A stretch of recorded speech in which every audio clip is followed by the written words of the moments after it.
Do you know what nurtures your soul? Does music? Does dance? Does nature? Does food?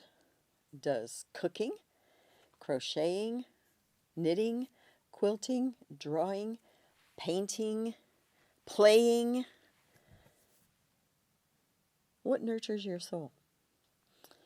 If you have no idea, honestly, you're probably losing out in life because you're probably not getting as nurtured as you might be. Today, we're going to talk about self care. I started to touch on it yesterday a little bit, and today we're going to go into more depth. Our kids, in general, know nothing about how to take care of themselves. It is our joy and privilege as a parent to teach them that. How in the world do you do that if you aren't taking care of yourself? And the answer is, you are probably not. It's very truthful. You can't hardly teach somebody something that you know nothing about yourself. So today is both an invitation to intentionally learn to take care of yourself, as well as to intentionally teach your child how to take care of herself or himself. There are a number of components in the human experience: body, mind, soul, spirit. Almost all of those things are endemic to ourselves. And then relationship. If any of those parts are missing, a huge portion of your self-care will probably be missing also. I'm going to encourage you to go back and look at a couple of episodes for me, if you don't mind. One of them is Nurturing a Rich Inner Life. This is about your soul. I want you to consider your faith life. If you have no faith whatsoever, you still have a spirit. You probably believe in something even if you don't give it a name. Then, certainly your body, which is a big, big deal and maybe easier for us to comprehend. Your mind. If you were sitting around watching things like Jerry Springer, what I call mindless, crazy stuff on television 8 or 10 hours a day, you are turning your mind into mush, a big giant bowl of squishy oatmeal that's kind of gross and disgusting and not much texture and not a lot of flavor. So you need to really look after your mind, and you definitely need to tend or nurture, look after your relationships. Okay? Okay, here we go. We're going to start with the body because it's kind of the easiest. If all you ever eat is ice cream, cake, and Twinkies, your body can go on that for a while. I kid you not, it genuinely can. I've watched kids in the Philippines who lived at the dump live off moldy pieces of garbage that other people threw away, and they still managed to keep alive. I mean, it's amazing what crud you can stick into the human body and it will continue to function. Not optimally, but it will go. However, the better you eat, so you eat meat, and if you're a vegetarian, throw in legumes or other sources of protein, and vegetables, fruits, whole grains. This does not include white rice and white bread. It's not everything white.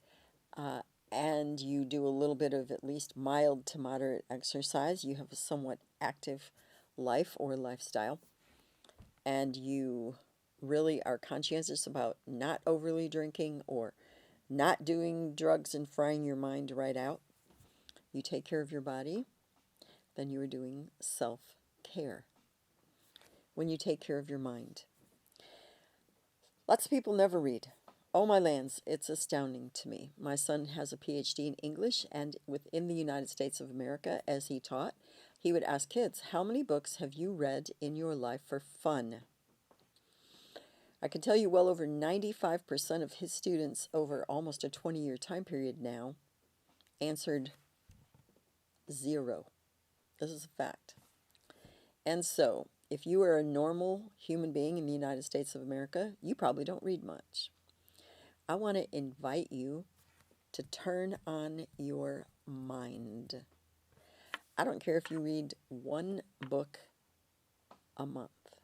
It's a whole lot more than you've read before.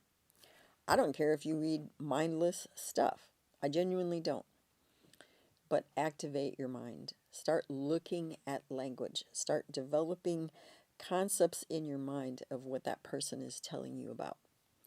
Lately, just so you know, I've been reading a fantasy series by James Rollins, which is astounding. I mean, really good. I happen to like dragons and dragon lore. I also really love historical fiction. I really do like history, though, so I will read biography and autobiography, and I will definitely read science, and I just like to read. I do, I confess it to you. I like to picture in my mind some of the things that people are describing, okay? But that's entirely up to you. I'm just saying to you, use your mind. If nothing else, at least watch documentaries and then have a discussion with someone about what you saw or what you read. Use your mind, develop your mind, take care of yourself in your mind. I really do want you to take care of your soul. That means when you're going through a really challenging time, there's just so much going on in your world that you make use of things that nurture and support you. If that is music, awesome. If that is art, that is great. If that is nature, incredible. But do what nurtures your soul. Take care of yourself. And it is also very true of relationship, okay? Not just in bad times, in all times. Make sure that you are nurturing and caring for, tending the relationships that are vital to you. I would say the most critical ones are probably familial, your parents, your siblings, your spouse, and your children. Those are the people who will most likely be there for the long, long, long haul. But not always, I admit. There are breaks in families and things that go on. Some people, it is predominantly their friends who are their relational support system. But take good care of yourself in nurturing and developing healthy, strong, positive, supportive relationships. When you learn how to take care of yourself, you can teach your child how to take care of herself, how to take care of himself. Someone who really doesn't take care of themselves doesn't have much self respect. So I'm going to go here for just a minute. Please come with me. I once knew an absolutely brilliant young woman, and I do mean brilliant. Oh my word. And she pretty much lived out of her mind. But she was very overweight.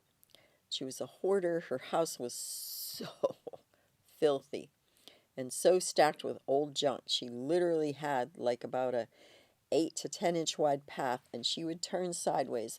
She was constantly knocking things off, trying to maneuver through all this stuff in her house. She didn't take care of anything in the external world.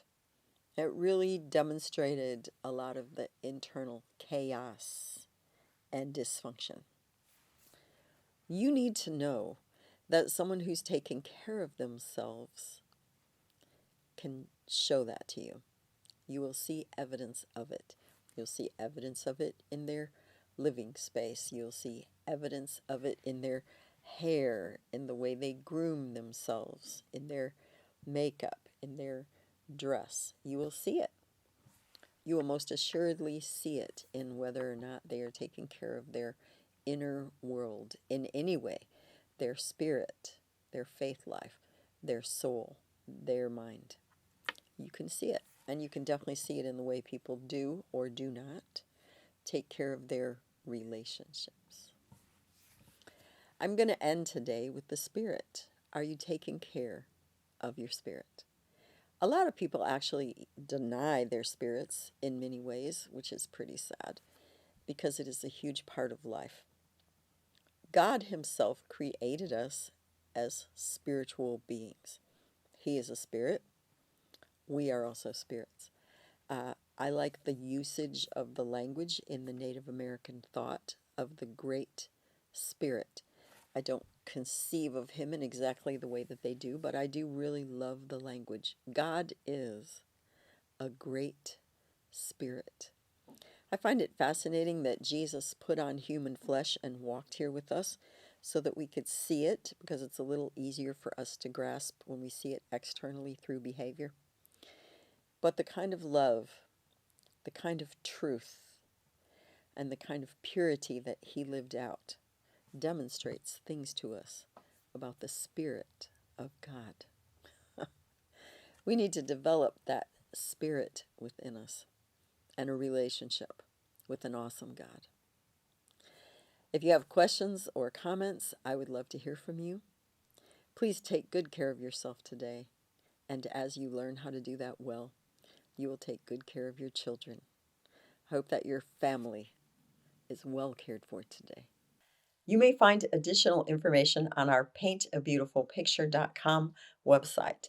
Additionally, you may watch me on Rumble, and you may also listen to a podcast on Buzzsprout or Spreaker, all under the name Paint a Beautiful Picture. If you like this video, please give me a thumbs up. You may subscribe, and if you are interested in receiving notifications, please hit the notifications button.